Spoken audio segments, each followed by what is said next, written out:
नमस्कार दोस्तों, ocean network में आपका स्वागत है। मैं हूं ओमकार चौधरी।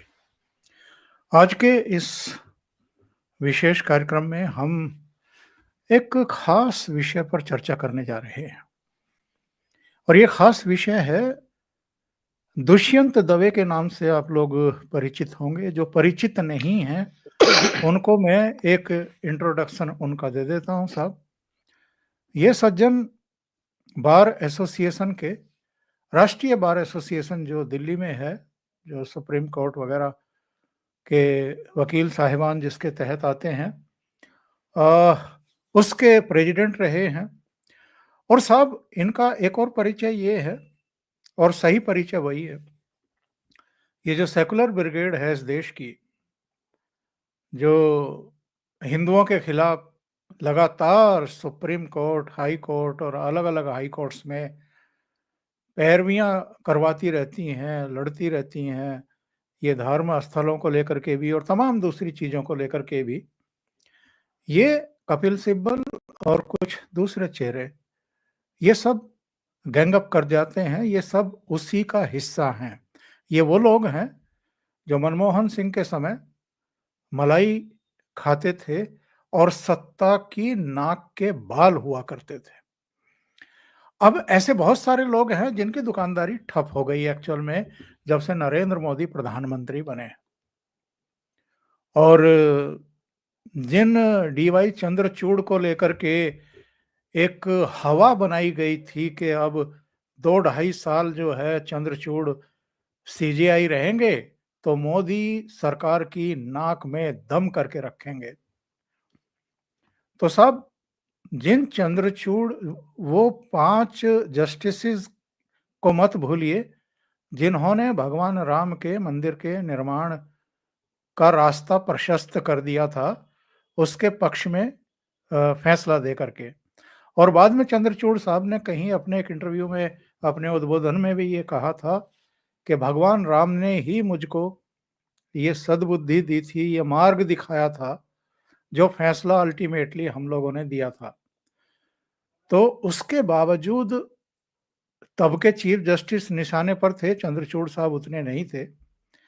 लेकिन आपको ध्यान होगा, वैसे तो कई ऐसे फैसले हुए, कई ऐसी पीआईएल आई, 9-10 पीआईएल आई, जो अलग अलग मुद्दों को लेकर के मोदी सरकार को घेरने की कोशिश थी।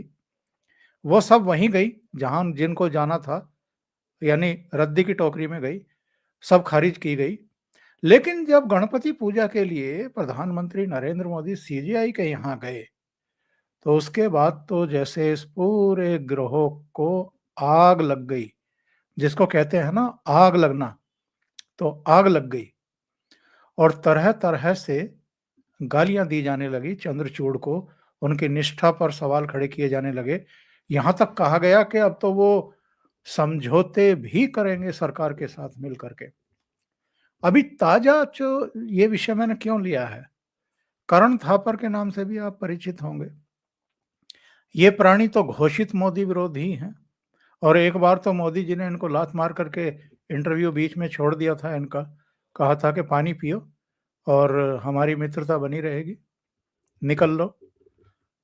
तो ऐसे करण थापर ने डी वाई चंद्रचूड़ का इंटरव्यू लिया, और बीच इंटरव्यू ये दुष्यंत दवे नाम के प्राणी, जो बार एसोसिएशन के प्रेसिडेंट रहे हैं, फूट फूट करके रोने लगे। मैं वो भी आपको सुनवाने वाला हूं।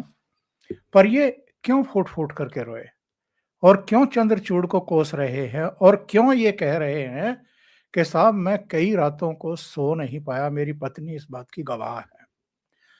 सीधे जोड़ते हैं, जो खुद भी पेशे से पत्रकार भी हैं और वकील भी हैं, और आपके चिर परिचित चेहरे हैं, अनुपम मिश्रा जी को जोड़ते हैं, और फिर इस पर आगे चर्चा बढ़ाते हैं। अनुपम जी, बहुत स्वागत है आपका। नमस्कार। नमस्कार सर। तो साहब, चंद्रचूड़ साहब का जिक्र करके दुष्यंत दवे जिस तरीके से रो रहे हैं, वो तो देखा नहीं जा रहा है। हालांकि अंदर से मैं खुश भी हूं इनको रोते हुए देख करके। ये पूरा गैंग है, जिसने प्रधानमंत्री नरेंद्र मोदी को भी आरएसएस से और राष्ट्रवाद से जुड़े हुए तमाम को भी रुलाने की भरपूर कोशिश की थी। लेकिन अब इनको एक-एक करके रोते हुए देखना थोड़ा सुखद अनुभूति है। मैं पहले इनकी वो वाणी सुनवाऊँ या आप इस पर कोई पहले प्रतिक्रिया देंगे? बिल्कुल वाणी ही सुनाइए सर। बाकी तो कभी-कभी दुर्भाग्य होता है कि इतने महत्वपूर्ण जगहों पे और इतने महत्वपूर्ण पदों पर लोग, मतलब मैं देखिए कभी मैं अपशब्दों का प्रयोग नहीं करता हूँ सोशल मीडिया पर, परंतु इसको दोगलेपन के अलावा और कुछ नहीं कहा जा सकता। और सबसे बड़ी बात कि एक छोटे-छोटे स्वार्थों के लिए लोग किस लिमिट तक जा रहे हैं, मैं इस पे अभी डिटेल में चर्चा करूँगा कि दुष्यंत दुबे कौन है, वो क्या कह रहे हैं और क्यों कह रहे हैं। आप सुनाएँ। सुनते हैं। We don't want this kind of a situation to go beyond. We have a lot of work to do. We have to, take care of 140 crore people.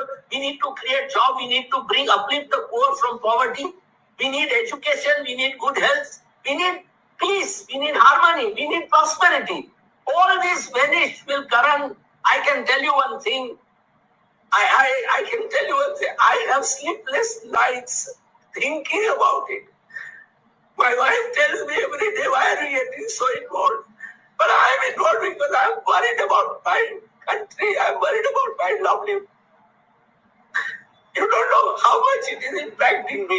Just imagine how much it must be affecting those belonging to the minority community. It's really sad what is happening, and I don't know why nobody in this country wants to stand up and fight this kind of nonsense. Dushant Dave, I thank you for this very, very powerful interview. The emotion in your voice. Very powerful interview. तो करण थापर भी उनका very powerful interview के लिए धन्यवाद दे रहे हैं। लेकिन ये जिस चीज का जिक्र करके रुदन कर रहे हैं, फुट करके रो रहे हैं, वो क्या मसला है? चंद्रचूड़ साहब को क्यों कोस रहे हैं? इसलिए क्योंकि उन्होंने कुछ मस्जिदों के सर्वे के ऑर्डर दिए थे। तो सर्वे का ऑर्डर देना गुनाह है क्या? गैर कानूनी है क्या? गैर संवैधानिक है क्या? तो पहले तो अनुपम जी इसके बारे में ही बताइए, फिर मैं विष्णु शंकर जैन का एक ट्वीट भी दर्शकों को दिखाऊंगा, उन्होंने क्या कहा है।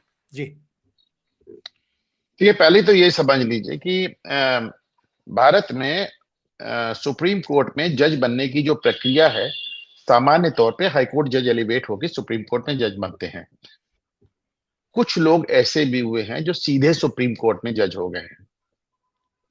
कुछ लोग ऐसे भी हुए हैं जो सीधे सुप्रीम कोर्ट में जज होना चाहते थे और नहीं हो पाए हैं।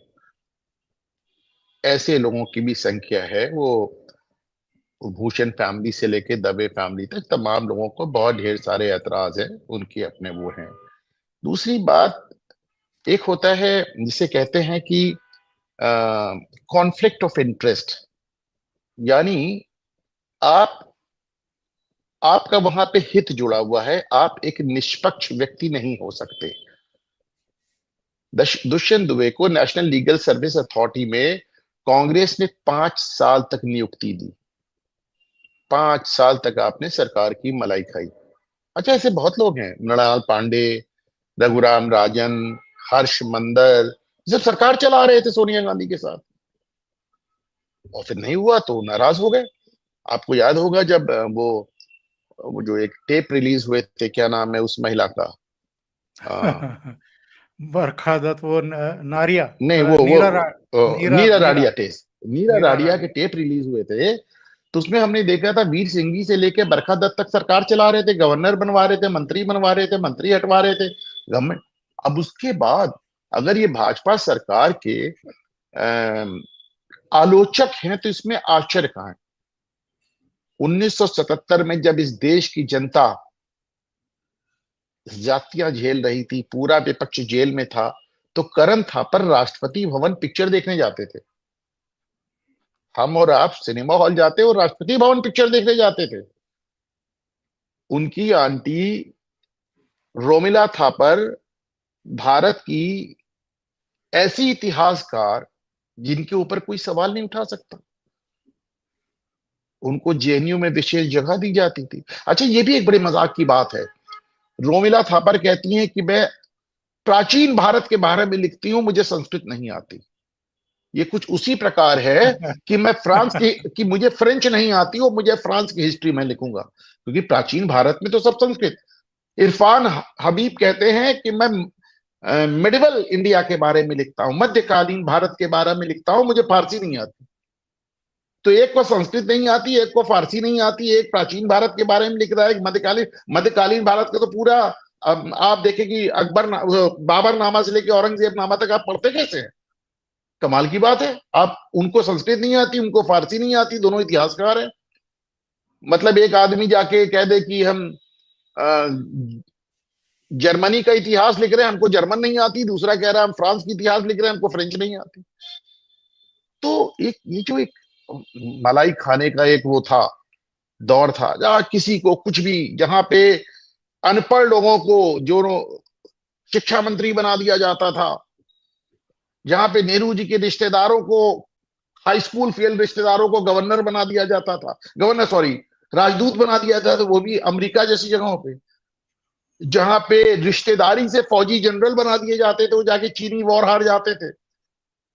तो ये जब दौर खत्म हुआ तो फड़फड़ाहट बहुत लाजमी है और बहुत स्वाभाविक है। स्वाभाविक, इनकी जो तड़प है वो स्वाभाविक है। अब ये जो है ये सब, ये दुष्यंत दुबे साहब, ये मुकदमे किस लिए जाने जाते हैं? आप सुप्रीम कोर्ट के सीनियर एडवोकेट हैं, आपसे कहा जाए कि एक मुकदमा बताएं जिसमें आपने, अब जैसे वो सोली सोराब जी हैं, तो ननी पालकी वाला हैं, तो मुकुल रोहतगी हैं, तो ये सब बताते हैं कि साहब हमने ये संवैधानिक विषयों पर बहस की है और भारत के संविधान में हमने ये योगदान दिया है। आप दुष्यंत दावे से पूछे तो कहेंगे हमने उनसे आप पूछे कि आपने क्या बहस किया है साहब, तो कहेंगे हमने हिजाब के लिए बहस किया है, हमने बुर्के के लिए बहस किया है, हमने मुसलमानों को आरक्षण दिलाने के लिए बहस किया है, जबकि मुसलमानों को ओबीसी आरक्षण भी मिल रहा है, मुसलमानों को शेड्यूल ट्राइब आरक्षण भी मिल रहा है, मुसलमानों को ईडब्ल्यूएस आरक्षण भी मिल रहा है, मुसलमानों को मुस्लिम कॉलेजेस में 50% आरक्षण मिल रहा है। पर ये कह रहे दुष्यंत दबे क्या बहस करते हैं सुप्रीम कोर्ट में कि मुसलमान को मुसलमान होने का आरक्षण मिलना चाहिए, बिल्कुल 4%। तो अगर आप दुष्यंत दुबे से पूछे कि साहब आप किस लिए जा रहे, जैसे एक अंग्रेजी में वर्ड है क्लेम टू फेम, कि आपका प्रसिद्धि के पीछे कारण क्या है, तो कहेंगे हमने बुर्के के लिए बहस की है, हमने हलाला के लिए बहस की है, हमने हिजाब के लिए बहस की है, हमने मुसलमानों के आरक्षण के लिए बहस की है, हमने कहा है तीन कि राम तलाक मंदिर नहीं विरोधी। बने, 3 तलाक के बहस की है, हमने कहा है राम मंदिर नहीं बनना चाहिए। क्या है? और अगर ऐसा व्यक्ति आज अगर रो रहा है तो इसमें आश्चर्य क्या है? मैं देखिए ओंकार सर, आप मेरे गुरु समान हैं और मैंने कभी सोशल मीडिया पे कोई अभद्रता नहीं की, परंतु ये आंसू मुझे विचलित नहीं करते हैं, कहीं ना कहीं हंसी आती है मुझे ओंकार जी। बिल्कुल तसल्ली देते हैं, बल्कि तसल्ली देते हैं कि इनको रोते हुए देखना बड़ा सुखद मुझे तो लगता है। अच्छा, ये जिस चीज को लेकर के चंद्रचूड़ को कोस रहे हैं, तो मैंने अभी एक चित्र दिखाया था अपने इंट्रोडक्शन में, ये वो चित्र है जिसकी वजह से तो ये सारा गैंग जो है ये चंद्रचूड़ साहब पर एक तरीके से टूट ही पड़ा। जब गणपति पूजन के लिए प्रधानमंत्री सीजेआई के घर पहुंच गए थे, और ये वो ट्वीट था साहब नरेंद्र मोदी जी का, जो उन्होंने एक्चुअल में मराठी में किया था। अच्छा, मराठी में किया था, मराठी टोपी भी पहन रहे थे, महाराष्ट्र में चुनाव भी होने वाले थे, तो इन लोगों ने कहा कि साहब ये तो चुनाव की तैयारी करवा रहे हैं चंद्रचूड़ साहब। अच्छा ठीक है, चिकुटी काटने का तो सबको हक है, तो प्रधानमंत्री ने भी इनको काटी और ठीक तरीके से काटी। अब उसका कितना असर पड़ा, कितना नहीं असर पड़ा, मैं बता दूं, बहुत सारे दर्शकों को जानकारी होगी, चंद्रचूड़ साहब की फैमिली महाराष्ट्र से ही आती है।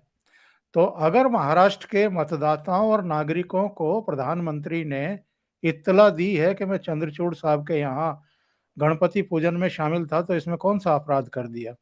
या जो एक चंद्रचूड़ की फैमिली का एक दबा छुपा रूप था कि वो पूजा पाठी हैं, सर्विसिंग हिंदू हैं, और वो अगर कैमरों पर आ गई तो इसमें इतना छाती पीटने की और चूड़ियां तोड़ करके विलाप करने की जरूरत क्या है।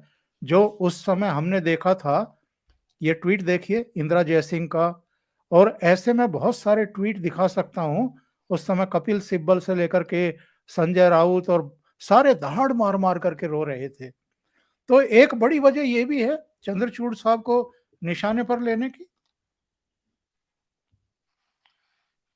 एक तो चंद्रचूड़ साहब को निशाने पे लेने से पहले इस बात का पूरा इंतजाम किया गया है कि साहब पहले वो रिटायर हो जाएं। उनके सेवा में रहते हुए उन्होंने इस तरह का काम नहीं किया, बहुत ज्यादा इशारों में करते रहे, बाकी नहीं। देखिए, आपको मैं एक किस्सा सुनाता हूं छोटा सा। एक है बहरुल इस्लाम साहब थे, मतलब तो बहरुल इस्लाम साहब क्या हुआ कि साहब एमएलए का चुनाव लड़ते थे आसाम से और बार बार हार जाते थे। तो कांग्रेस ने उनको राज्यसभा में भेज दिया। वो राज्यसभा से लौट के आए, फिर एमएलए के चुनाव लड़ा, फिर हार गया। तो कांग्रेस उनको दोबारा राज्यसभा में भेज दिया। तो उसके बाद फिर राज्यसभा उनका खत्म हुआ, तो बोले यार हमें कुछ और करना है। तो इंदिरा गांधी ने उनको हाई कोर्ट का जज बना दिया गुवाहाटी में, वहीं आसाम में। फिर उनका हाई कोर्ट के जज का टेन्योर खत्म हो गया, वो लौट के फिर चुनाव लड़ने लगे। तो इस बार अच्छा, उनको रिटायरमेंट हुए 9 महीने हो गए थे। तो 9 महीने बाद इंदिरा ने बोला कि भाई बहुत परेशान कर रहे हो, तुमको चलो सुप्रीम कोर्ट के जज हो जाओ। सुप्रीम कोर्ट के जज बना दिया। फिर सुप्रीम कोर्ट के जज से रिटायर हुए, फिर चुनाव लड़ने लगे।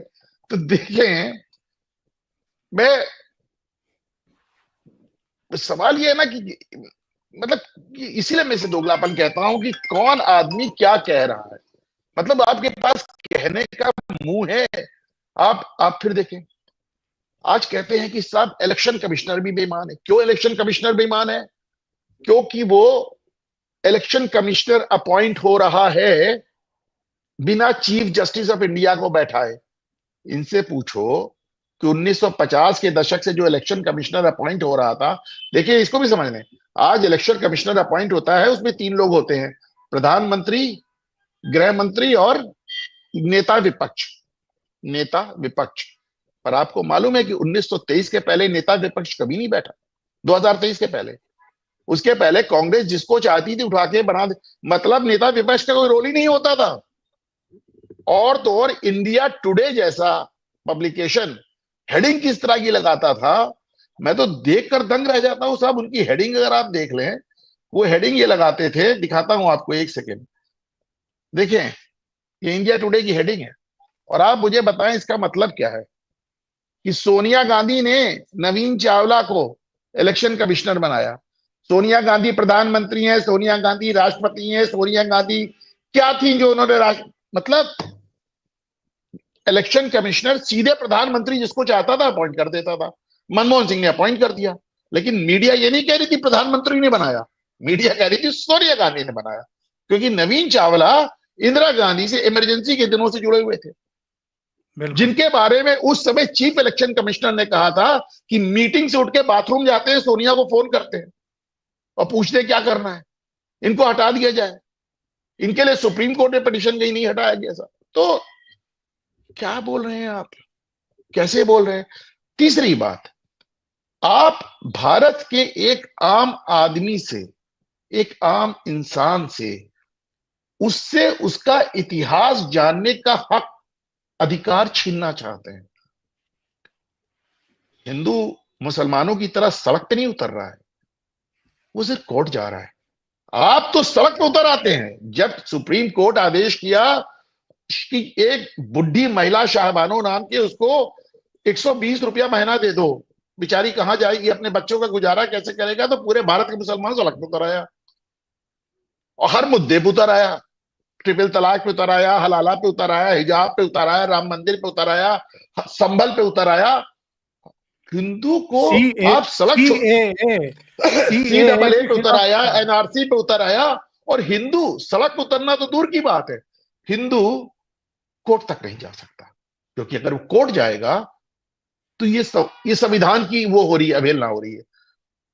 डीवाई चंद्रचूड़ साहब ने एक बात कही थी, उन्होंने कहा कि भाई इतने मुश्किल केस में राम जन्मभूमि में मैंने भगवान राम से आशीर्वाद मांगा कि हमारा, सब लोग करते हैं कि भगवान मुझे दिशा दिखाओ, तो अगर हम ये कह दें कि हम अंबेडकर साहब की वजह से मैंने ये शानदार काम किया, आज अंबेडकर के जाने के इतने दिन बाद, कि अंबेडकर की वजह से मैं जज बना, अंबेडकर की वजह से मैं गवर्नर बना, अंबेडकर की वजह से मैं मंत्री बना, अंबेडकर की वजह से मुख्यमंत्री बना, अंबेडकर की वजह से राष्ट्रपति बना, तो ठीक है, लेकिन उन्हीं अंबेडकर ने जिस भगवान राम को, लक्ष्मण को, सीता को हमारे संविधान में फोटो लगाई, उनकी बात कर दे तो आदमी कट्टरपंथी हो जाता है, सांप्रदायिक हो जाता कमाल है। की बात है, सांप्रदायिक हो जाता है।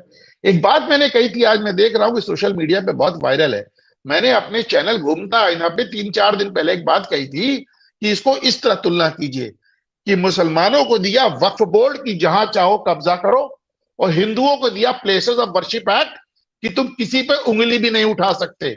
मुसलमानों को छुट्टा छोड़ दिया कब्जा करने के लिए, और हिंदुओं के हाथ बांध दिए प्लेसेस ऑफ वर्शिप एक्ट से। आज मैं देख रहा हूं बड़ा वायरल है।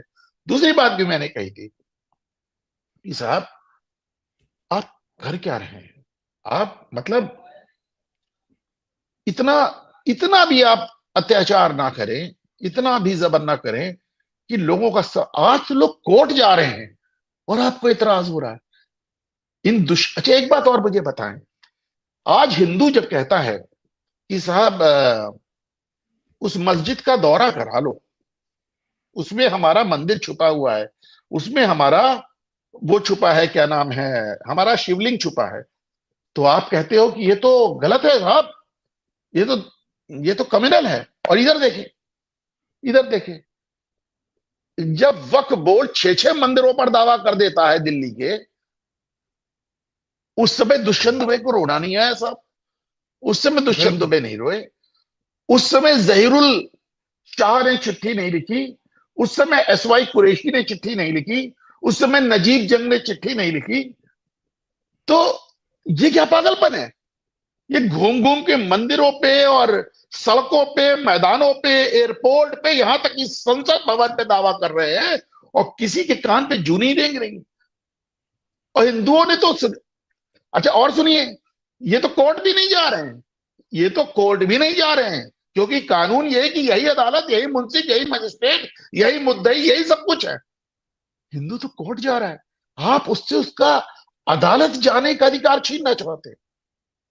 लानत है दुष्यंत दबे पे, लानत है, 1000 बार लानत है। And I don't care if he's a senior advocate of the Supreme Court. I don't care. Vishnu Shankar Jain ने आज यही बात कही है एग्जैक्टली जो अभी आपने कहा है। उन्होंने कहा है it is our fundamental right to know our real history, our real spiritual, political and historical identities. It is our fundamental right to know what is the original nature of these religious and historical places. If I am deprived, it is in violation of my right to know and right to know my actual identity, which is also part of Article 21 and 25. ये जो चंद्रचूड़ साहब द्वारा मस्जिदों के सर्वे कराने के आदेश पर फूट फूट करके रो रहे हैं, कानून का इनको पता नहीं है क्या? आर्टिकल्स का इनको पता नहीं है क्या? कानून और आर्टिकल तो दूर की बात है, मेरी तो दूसरी बात कह रहा हूं मैं। कानून, आर्टिकल, कानून क्या कहता है, कानून कैसे लागू होता है, सब तो बात की बात है साहब। वो आप तो कह रहे तुम कोर्ट कैसे गए, तुम कोर्ट कैसे गए? आपको मालूम है तो इमरजेंसी से बदतर बात कह रहे हैं। इमरजेंसी में इंदिरा गांधी ने कानून बनाया था कि आप कोर्ट जाएंगे तो आपका मुकदमा खारिज हो जाएगा, ये तो कह रहे थे मैं कोर्ट ही नहीं आने देंगे। आप सोच के देखिए, मतलब ऐसा फाशिज्म तो मतलब हिटलर के जमाने में नहीं कि आप कोर्ट चले गए तो वो रो रहे हैं और उनकी पत्नी उनको समझा रही, अरे एक तो साहब ये भी हो गया बहुत बढ़िया, जो कुछ करना है कर लो और बीवी का नाम ले दो। वो आमिर खान कहते थे कि मेरी बीवी भारत में असुरक्षित महसूस करती है, तो साहब उनका नाम ले दिया। वो पता नहीं सामने भी नहीं आई कि कहती है कि नहीं कहती है, लेकिन कुछ दिन बाद आमिर खान ने उनको छोड़ दिया। अब वो सुरक्षित घूम रही है अकेले। इन्होंने भी रोना पिटना किया, फिर मेरी बीवी ऐसा कहती है। शर्म करें यार, छोड़े क्या कहा जाए। चलिए दूसरे विषय पर आते हैं। आज अखिलेश उवाच। अखिलेश वैसे तो बहुत ज्ञान देते रहते हैं और उस ज्ञान में उनका फ्रस्ट्रेशन भी निकलता रहता है। एनडीटीवी के साथ इंटरव्यू था उनका, खड़े हुए इंटरव्यू कर रहे हैं एनडीटीवी के संवाददाता, और इतनी भद्दी भाषा में उन्होंने कहा कि ये लोग पहाड़ों पर क्यों नहीं चढ़ जाते, मानसरोवर क्यों नहीं चले जाते। मतलब इतने फ्रस्ट्रेट हो गए हैं 9 में से 7 सीटें हार करके कि अब हिंदुओं को ही गाली देने लगे हैं। सुनिए इसका हिस्सा, क्या कहा है इन्होंने।